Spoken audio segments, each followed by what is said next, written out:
وقضى ربك ألا تعبدوا إلا إياه وبالوالدين إحسانا আল্লাহ রাব্বুল আলামিন বলেন ওয়াকযা আমি নির্দেশ দিলাম আদেশ দিলাম তোমাদেরকে আদেশ করলাম ওয়াকযা রব্বুকা তোমাদের উপরে আরোপিত করলাম আইন আরোপিত করলাম ওয়াকযা রব্বুকা আল্লাহ তা'বুদু ইল্লা ইয়াহু ও বান্দা তোমরা আমার ইবাদত করবা এবং আমার ইবাদতের সাথে অন্য কারোর সাথে শরীক করবা না অন্য কারো ইবাদত করবা না আর আমার ইবাদতের পর আমার হুকুমের পর আমার নির্দেশের পর আমার আদেশের পর বান্দা ওয়াবিল ওয়ালিদাইনি ইহসানা তুমি তোমার মা বাবার সাথে ভালো ব্যবহার করো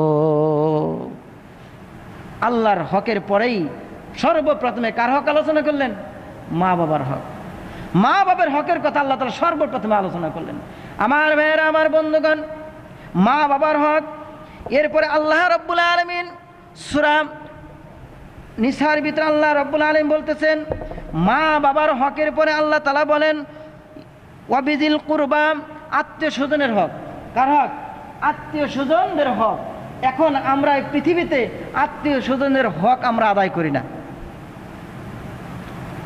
আমার বোনকে দুনিয়াতে আল্লাহ রাব্বুল আলামিন মানুষকে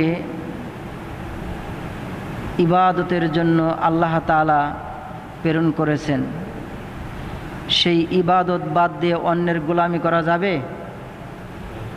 যাবে নাকি অন্যের গোলামি করা যাবে কার গোলামি করতে হবে জোরে বলেন কার আরো জোরে বলেন কার আল্লাহর গোলামি ছাড়া অন্য কারো গোলামি করা যাবে না আল্লাহ রাসূল সাল্লাল্লাহু আলাইহি ওয়াসাল্লাম আল্লাহ তাবারক তাআলার নবী সরকারে দু আলম বলেন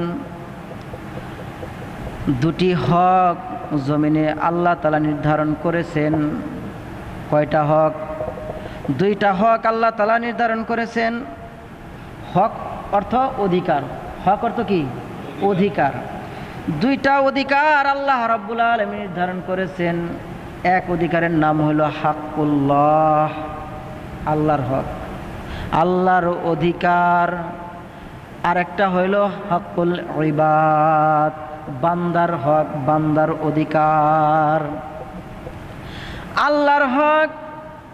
আল্লাহর হক কি আল্লাহ রাব্বুল আলামিন কুরআনুল কারীমে বলেন ওমা খলাকতুল জিন্না ওয়াল ইনসা ইল্লা লিয়াবুদুন আল্লাহ বলেন আমি তোমাদেরকে দুনিয়াতে সৃষ্টি করেছি শুধু তোমাদের নয় মানুষ এবং জিন জাতি তোমাদেরকে আমি সৃষ্টি করেছি আমার ইবাদত করার জন্য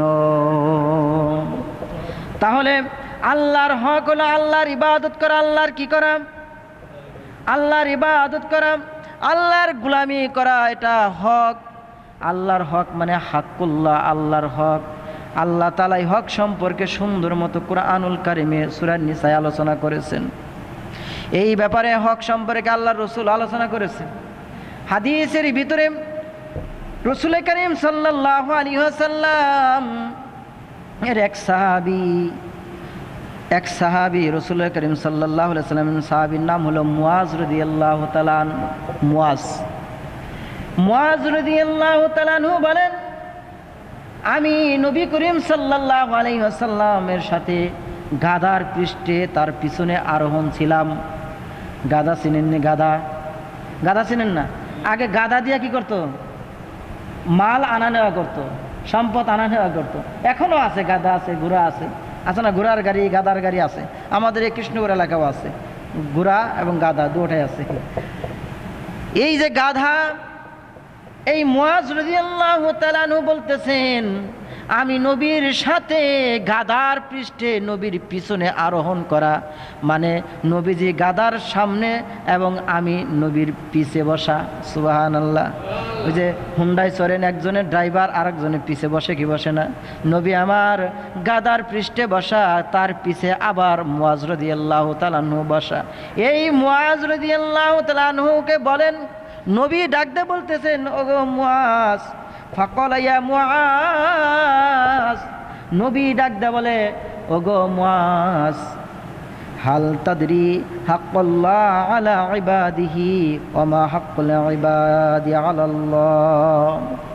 নবী বলতেছে, মুআজ তোমাকে আমি কি দুইটা হকের কথা বলবো না? কয়টা হক? তোমাকে আমি দুইটা হকের কথা কি আমি বলবো না? মুআজ রাদিয়াল্লাহু তাআলা আনহু বলেন, হ্যাঁ অবশ্যই বলবেন, অবশ্যই বলবেন। আল্লাহর নবী বলতেছেন, দেখো তোমাকে আমি এমন একটা হকের কথা বলবো যে একটা আল্লাহ রাব্বুল আলামিন তার বান্দার উপরে হক কি, আর বান্দা তার আল্লাহর উপরে হক কি। মানে বান্দার উপরে আল্লাহর হক কি, আর বান্দার প্রতি আল্লাহর হক কি, আর আল্লাহর প্রতি বান্দার হক কি। আল্লাহ যেমন আমাদের কাছে অধিকার আছে, আমাদেরও তো আল্লাহর কাছে অধিকার আছে।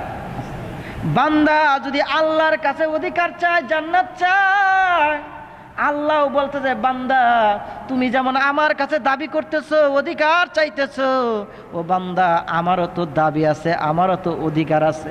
তে আল্লাহ তাআলার অধিকার কি আর বান্দার অধিকার কি, এই ব্যাপারে কি মুআজকে বলতেছে, মুআজ আমি কি তোমাকে বলবো নাকি?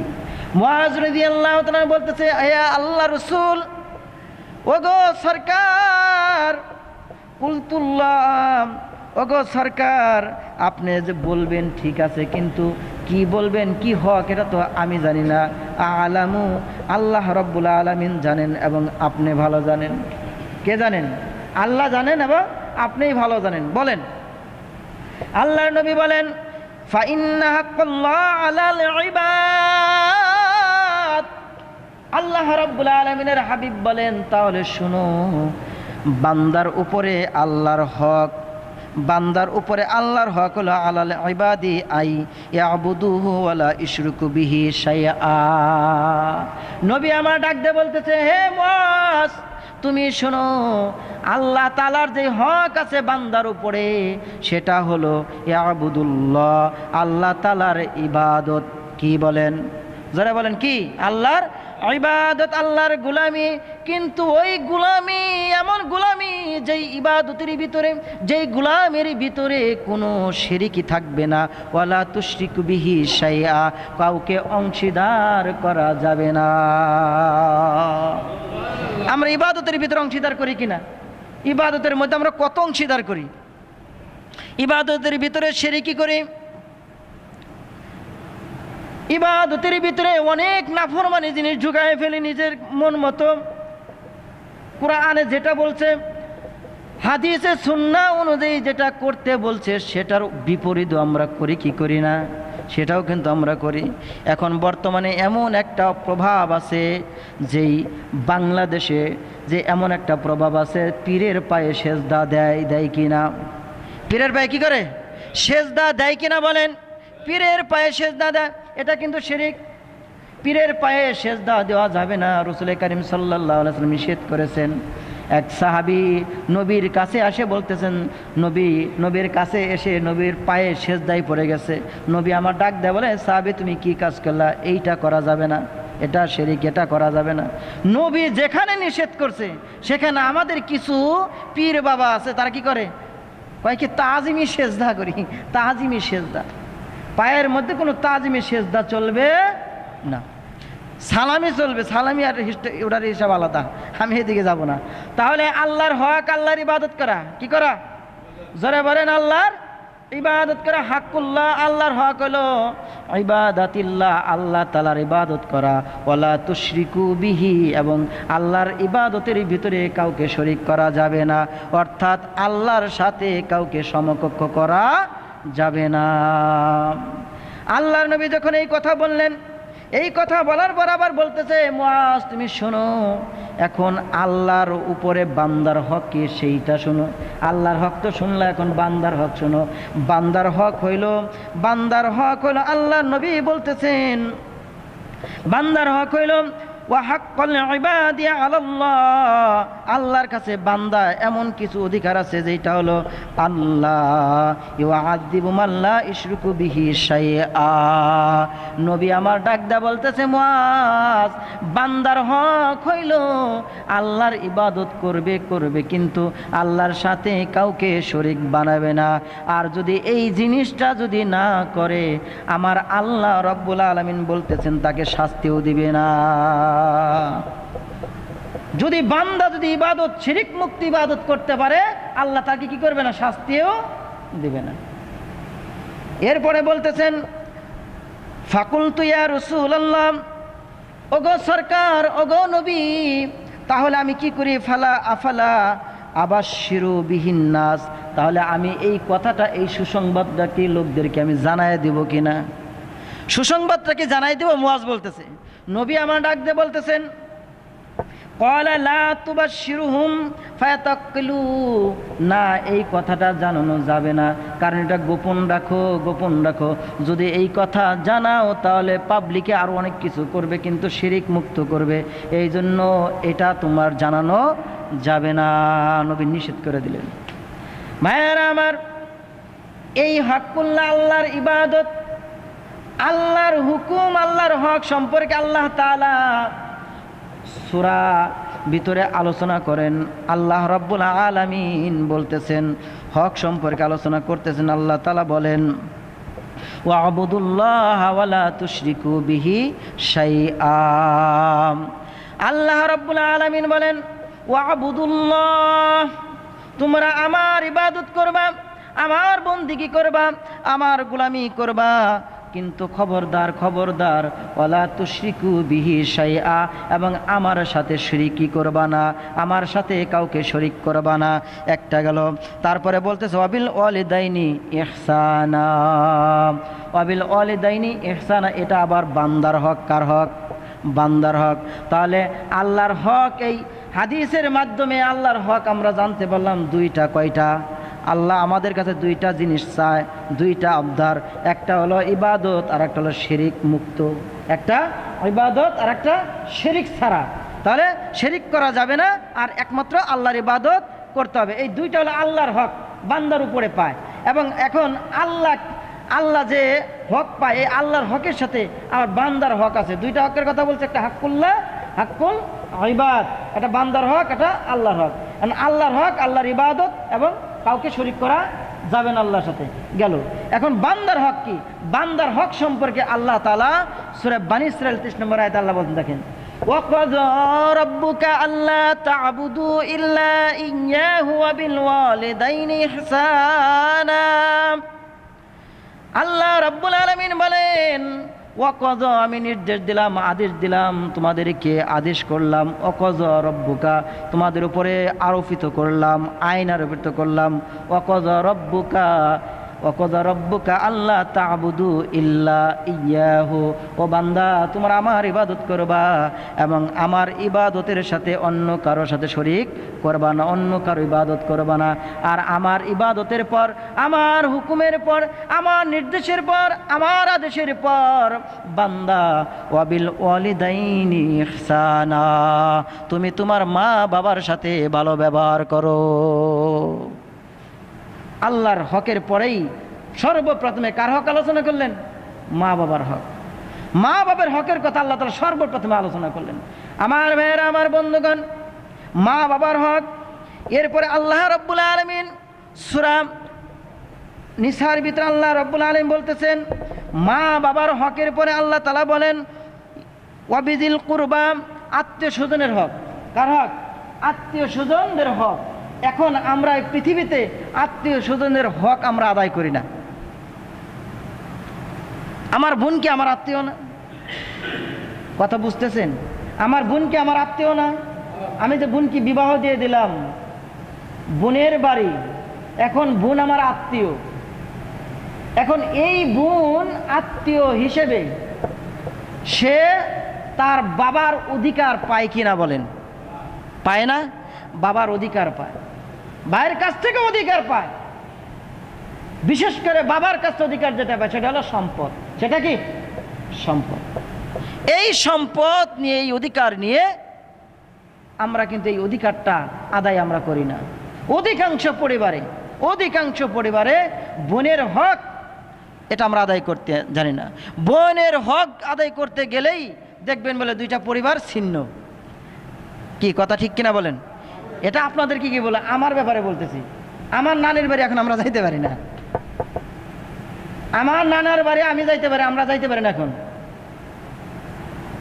এই হক নিয়ে অথচ হক যেটা পাওয়ার কথা 100%-এর ভিতরে মনে করেন 20% হক আনছে, 80% রয়ে গেছে, তারপরেও তাদের বাড়ি যাইতে পারি না। যদি এই বান্দারা হক সম্পর্কে বুঝতো তাহলে জীবনে কখনো বোনদেরকে ঠকাইতো না। আমার ভাইয়েরা, আমার বন্ধুগণ, এক হাদিসের ভিতরে নবী করিম সাল্লাল্লাহু আলাইহি ওয়াসাল্লাম বলেন, হাদিসের ভিতরে নবী করিম সাল্লাল্লাহু আলাইহি ওয়াসাল্লাম বলতেছেন, তোমরা দুনিয়া থেকে বিদায় হওয়ার আগে মানুষের হকটা তোমরা আদায় করে আসো। কারণ মানুষের হক যদি তোমরা আদায় না করো, এই হকের পরিবর্তে তোমার যে আমলনামাগুলো আছে সেই আমলনামার পরিবর্তে ওই যেই বেচারা তোমার কাছে পাওনাদার হবে, তোমার কাছে হক অধিকার পাবে, সেই হকের পরিবর্তে তোমার আমলনামা দিয়ে দেওয়া হবে। কথা বুঝেন নাই? অর্থাৎ আমি একজনের সম্পদ আমি নষ্ট করলাম, হক নষ্ট করলাম। মনে করেন একটা সাপোজ ধরেন, আমি একটা দোকানে আমি জিনিস আনি, ক্রয় বিক্রয় করি। আমি এই জিনিস থেকে মনে করেন একটা মুদি দোকানে আমি লাগাতার কাস্টমার, আমি তার দোকানতে জিনিস খাই, মালামাল খাই। এখন কিছু বাকি থাকে, আবার কিছু দেই, আবার কিছু বাকি থেকে আবার কিছু দেই। এমন একটা পর্যায়ে চলে গেল 10,000 টাকা তার সে পাইতে গেছে, পাওনা হয়ে গেছে। 10,000 টাকা আমার কাছে পাবে। এখন আমি 3 বছর, 2 বছর, 4 বছর, 5 বছর চলে যায়, তার টাকা আমি আর দিচ্ছি না। এটা তো আমানত, আমি খাইছি, আপনার টাকার জিনিস আমি নিয়ে খাইছি। তে আমি সেই হকটা আমি মেরে খেলাম, আমি আর জীবনে ওই হকটা দিলাম না। আল্লাহ রাসূল সাল্লাল্লাহু আলাইহি ওয়াসাল্লাম বলেন, তোমাকে কিয়ামতের দিন হাসরের ময়দানে তোমাকে দাঁড় করানো হবে। তোমাকে দাঁড় করানো হবে, তোমার আমল অনেক ভালো, তুমি নামাজ পড়ছো, অনেক ইবাদত করছো, বন্দেগী করছো, তুমি জান্নাতবাসী হয়েছো মনে করছো, জান্নাতের দিকে রওনা হচ্ছে। আল্লাহ তাআলা ডাক দেবে, এই দাঁড়াও, তুমি তো আমার হক আদায় করে যাইতেছো। কার হক? আমার হক তুমি আদায় করে যাচ্ছ। হাক্কুল্লাহ, আল্লাহর হক আদায় করছো, নামাজ পড়ছো, রোজা রাখছো, সব কিছু করছো। এখন তুমি জান্নাতে যাওয়ার আগে হক্কুল ইবাদ, তুমি বান্দার হকটা তুমি আদায় করে তারপরে তুমি জান্নাতে যাও। কই যাবেন? বান্দার হক আদায় করে তুমি জান্নাতে যাও। সে চিন্তায় পড়ে যাবে। যেই বান্দার হক সে মেরে খেয়েছে, সেই বান্দা মনে করেন জাহান্নামী, অথবা তার নেকি কম পড়ে গেছে। এখন যেই বান্দা হক মেরে খেলো, মনে করেন তারও কোনো নেকি নাই, তারও কি নাই, কোনো নেকি নাই, অথবা নেকি আছে। সেই নেকিটা কি করবে? ওই যে যার হক নষ্ট করে খাইছে তারকে ওই নেকি দিয়ে দেওয়া হবে। এখন তাকে যদি আপনার আমলনামার নেকি যদি দিয়ে দেওয়া হয়, তাহলে আপনার কি অবস্থা হবে? এজন্য সাবধান। হাক্কুল্লাহ, আল্লাহর হক আল্লাহ তাআলা মাফ করবে, কিন্তু বান্দার হক আল্লাহ কখনো মাফ করবে। এজন্য বান্দার হক কখনো নষ্ট করা যাবে না। বান্দার হক নষ্ট করলে আপনাকে জবাবদিহিতা দিতে হবে। যদি জোর জুলুম করে, নির্যাতন করে, যে কোনো কায়দা কৌশলে যদি বান্দার হক যদি আপনি 1 টাকা হোক, 2 টাকা হোক যদি মেরে খান, এর জবাবদিহিতা হাসরের ময়দান আপনাকে করতে হবে। শুধু জবাবদিহিতা কি, আপনার আমলনামার পরিবর্তে তাকে দেওয়া হবে। এখন বুঝেন, হক মেরে খাবেন কি খাবেন না? বিশাল একটা ব্যাপার সেবা, ঠিক না? বিশাল ব্যাপার। তাহলে হক, আল্লাহ তাআলার হক আমরা আদায় করব। আর এই আল্লাহর হক আল্লাহ মাফ করবে, কিন্তু কিছু কিছু ক্ষেত্রে বান্দার হক আল্লাহর হকের উপরে রেখেছেন। যেমন মা নামাজ আদায় করতেছে, অথবা আপনি নামাজ আদায় করতেছেন, মা আপনাকে ডাকছে। এখন আপনি নামাজ পড়বেন না মায়ের ডাকে সাড়া দিবেন? নামাজ কার হক? জোরে বলেন, নামাজ কার হক? আর মা আপনাকে ডাক দিছে, সন্তানের প্রতি যে হকটা রয়েছে, মায়ের হক রয়েছে সন্তানের প্রতি, সেই হক আপনাকে ডাক দিতেছে যে বাবা তাড়াতাড়ি আমার কথাগুলো শোনো, তাড়াতাড়ি দরজাটা খুলো, তাড়াতাড়ি আমার কথাটা শোনো। কিন্তু সে কি করতেছে? নামাজই আদায় করতেছে।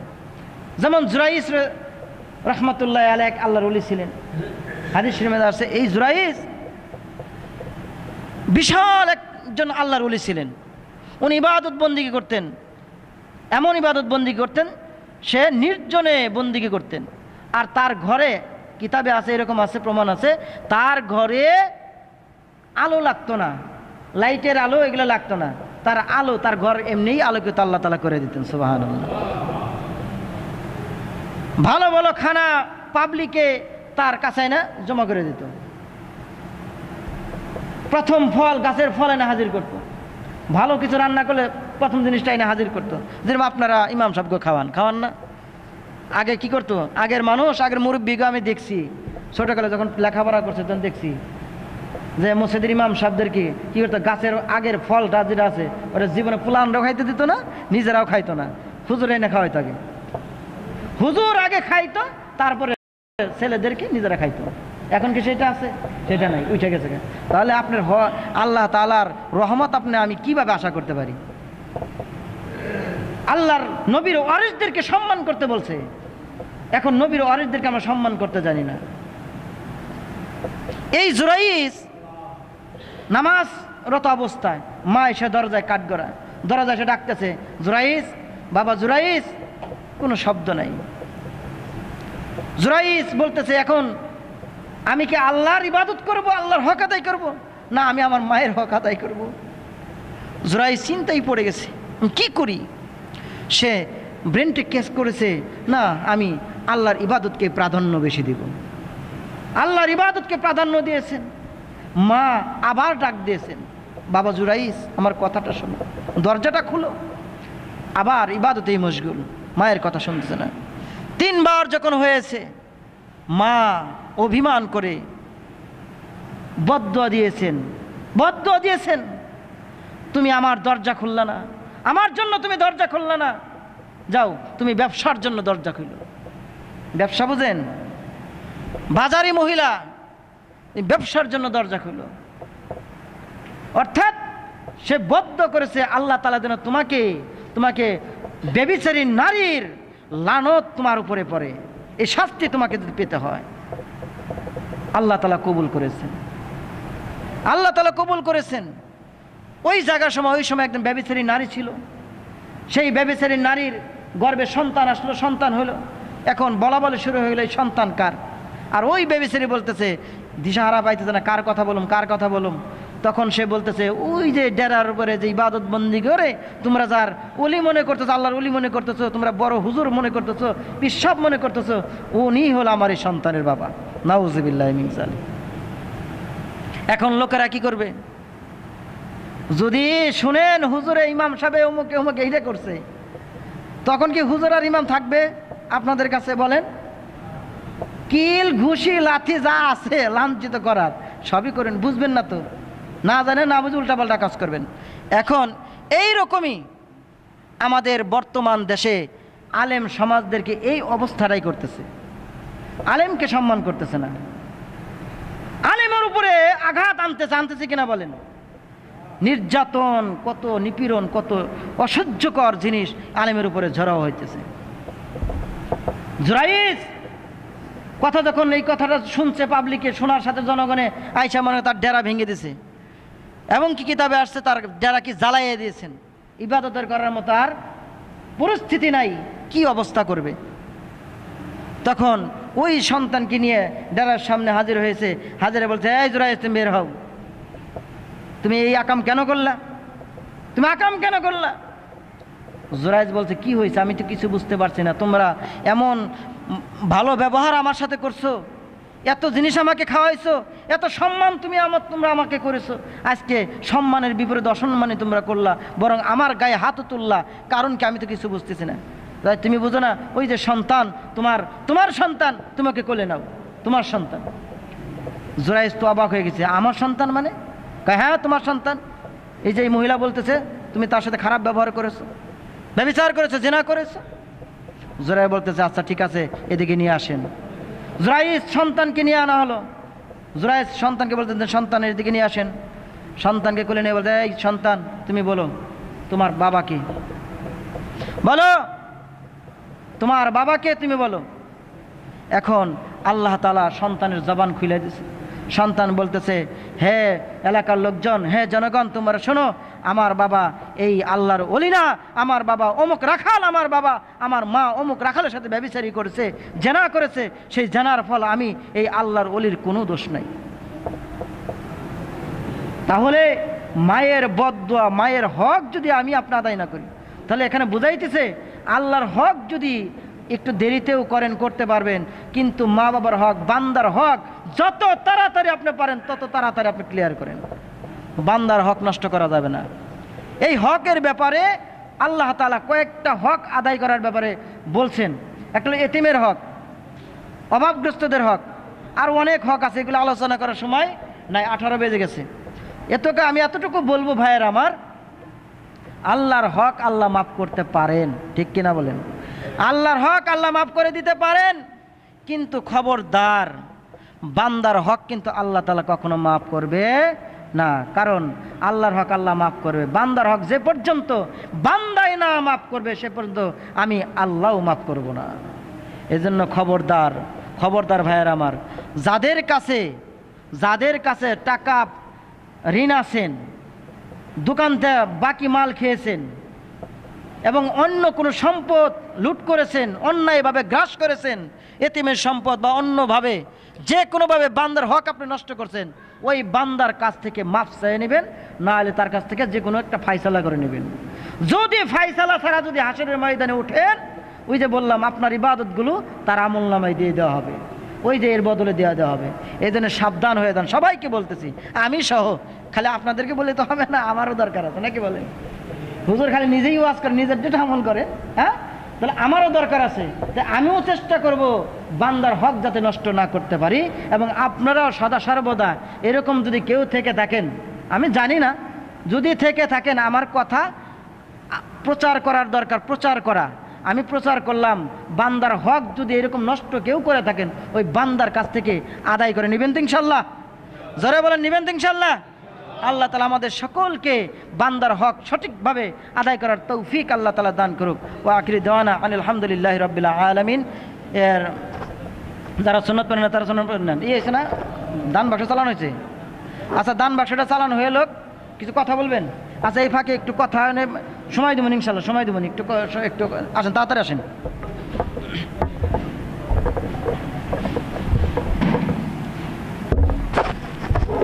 বলেন।